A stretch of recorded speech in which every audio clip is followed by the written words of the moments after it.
My wife, Georgia, had quite a lot of difficulties during pregnancy. Normally she's quite a happy, jolly person. There were days where she couldn't do anything, just sleep, have headaches, sleep, have headaches. She came across more scared about lots of things and was quieter within herself, I would say. What I thought was happening was maybe she was a bit overwhelmed with what was to come, almost like a fear of the unknown. So we were kind of cancelling our plans for dinner with friends, left, right and centre, or days out, and people say, "Oh, how's Georgia doing?" And it's like, not great. You just don't say that. I feel like you say, "Oh yeah, she's fine, she's going to be all right."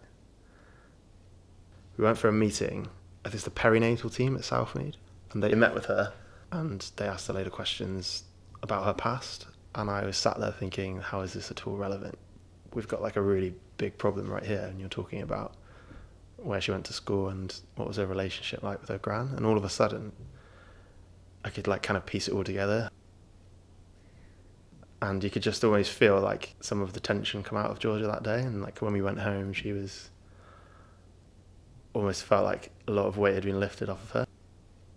I came away with that thinking we're going to be fine because they know exactly what's wrong, they know how to help. So I felt like they could do the professional bit and I could do the at-home part, which I felt quite comfortable with. One thing that helped us was medication.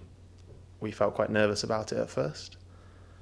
It certainly helped Georgia feel calmer and more settled in herself. Sometimes it is just a chemical thing. It's no one's fault. It's not something she could have done differently. She wasn't to blame. I think reiterating that and kind of staying positive throughout helped. I think Georgia started to recover the moment our son was born.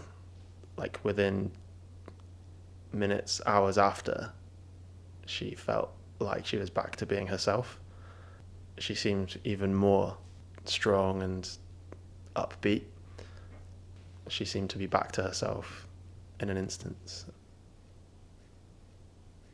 We do check in. There's been a few days since where she's had a cry out of nowhere, and it's kind of sent alarm bells to me, and we just have the discussion there and then about how she's feeling and what's triggering her emotion. And more often than not, it's just love for the little boy. But